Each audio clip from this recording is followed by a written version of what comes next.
Hey guys, Kevin Shaw here, Editor-in-Chief of Mopar Connection Magazine. Right off the bat, you're going to notice that the audio doesn't line up with anything I'm saying here in the video. That's because after recording nearly an hour's worth of video, did I discover that the microphone attached to my camera decided to crap out.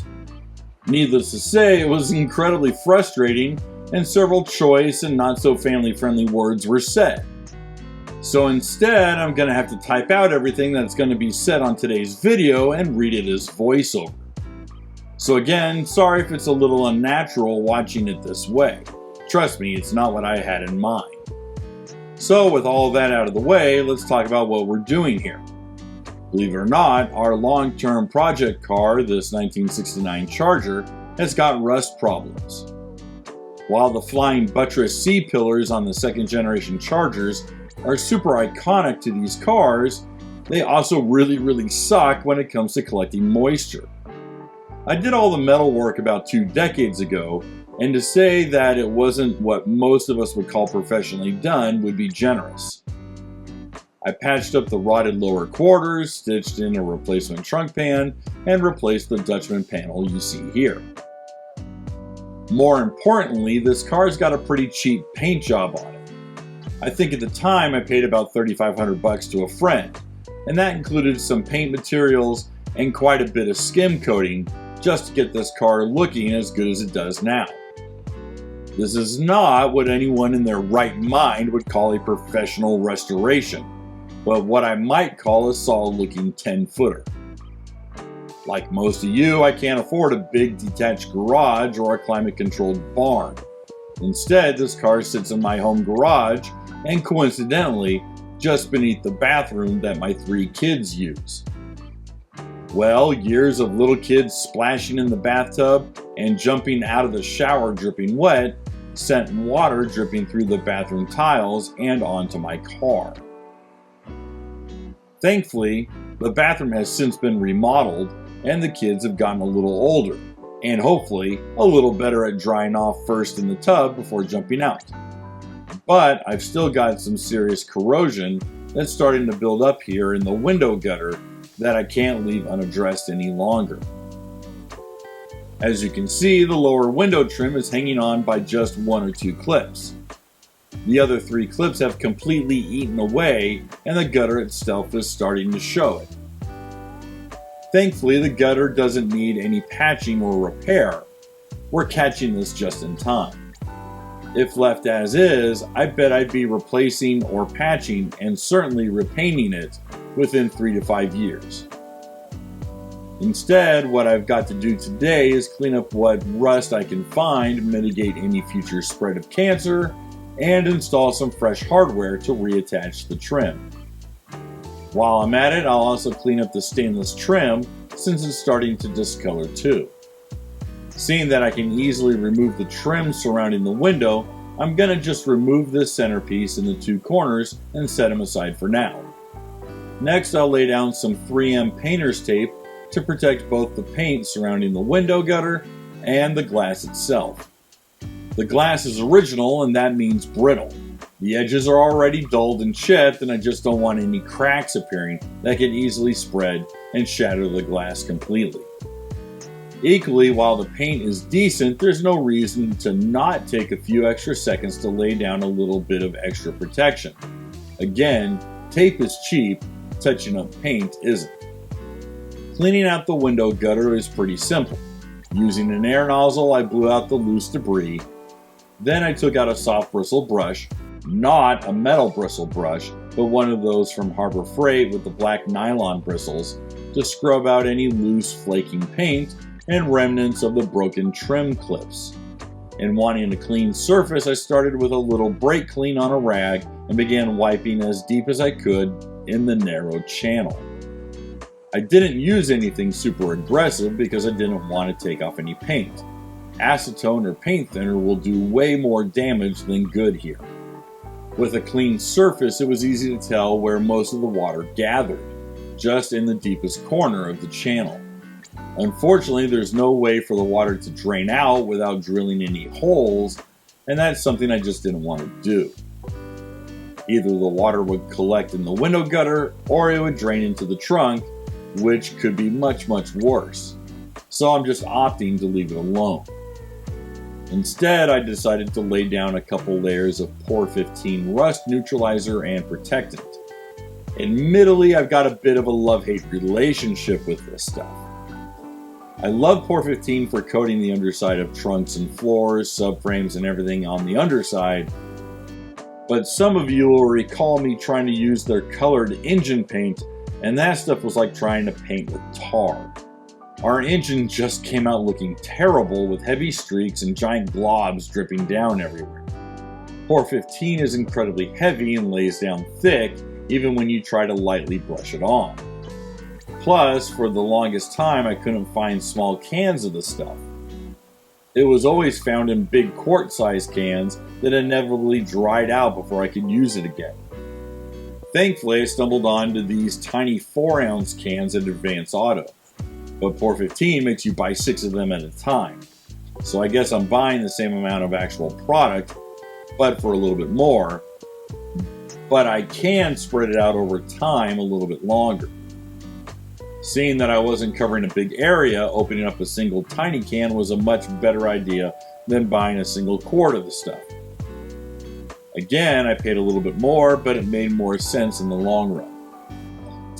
Now I was able to lay down the first coat of rust inhibitor. You might have noticed that I taped down into the gutter.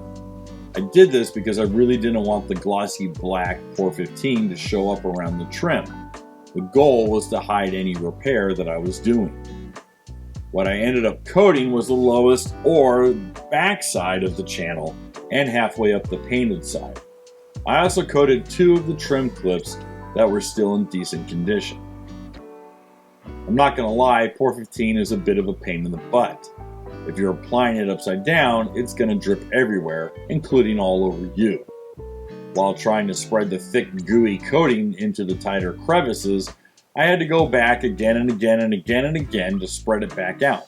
Since the stuff is so thick, it likes to pool up. I ended up going through 2 brushes just to spread the stuff around. I could only find this in high gloss, which wasn't great. A semi-gloss or even flat probably would have been preferred. And I said I went through 2 brushes because yes, trying to clean these brushes off to use on a different project was all but impossible.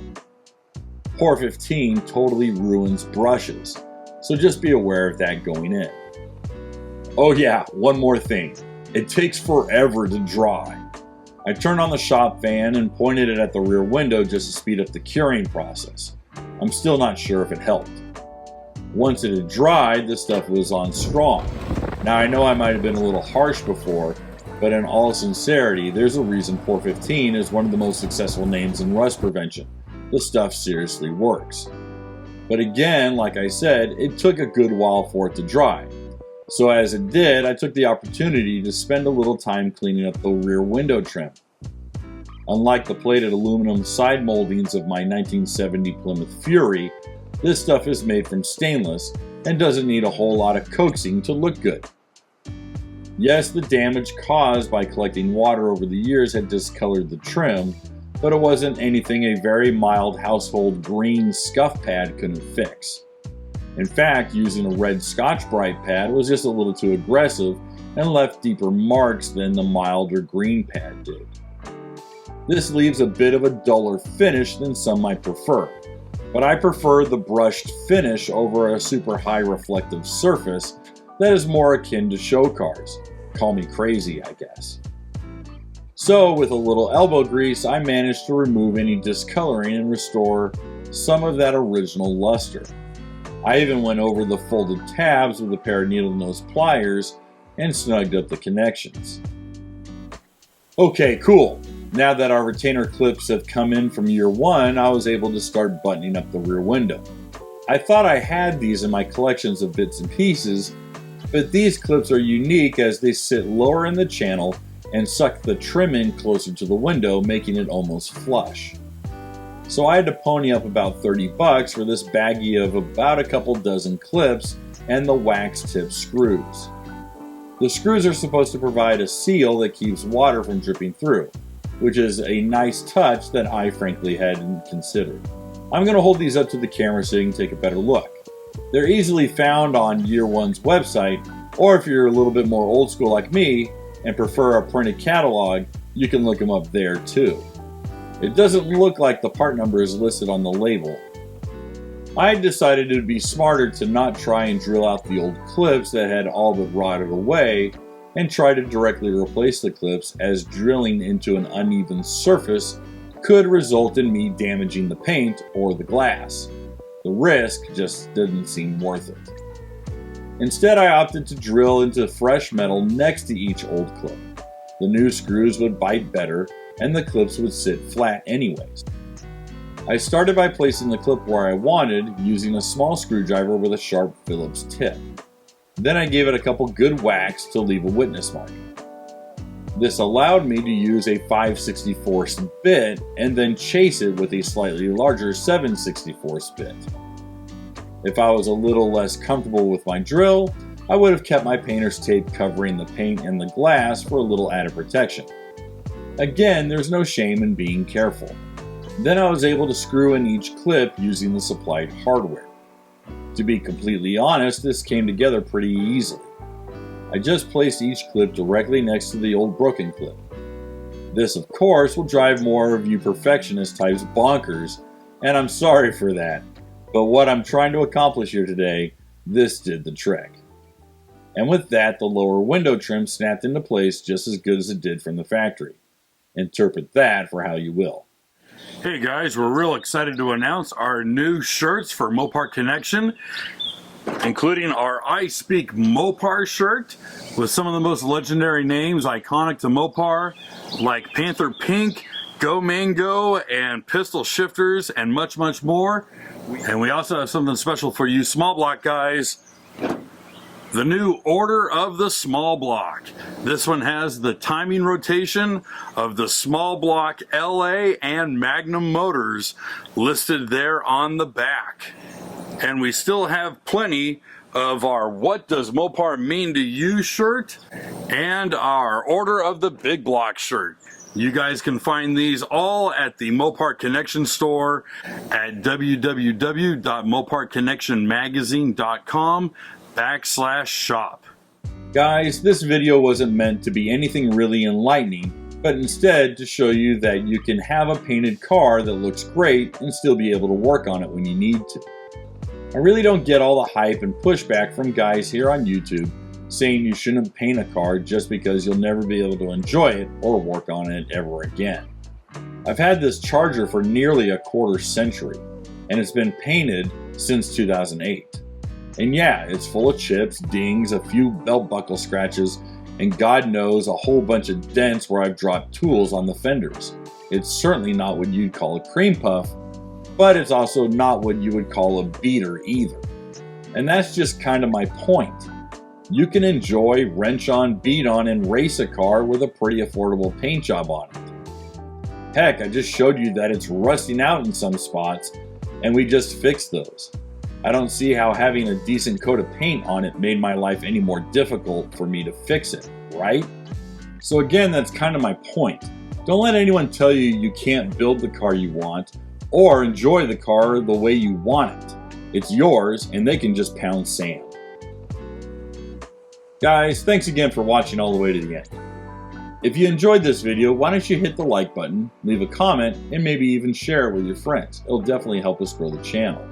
And if you want more awesome Mopar content, please go over and visit us at www.moparconnectionmagazine.com, where new articles are written and published every single day, Monday through Friday, entirely subscription free to you.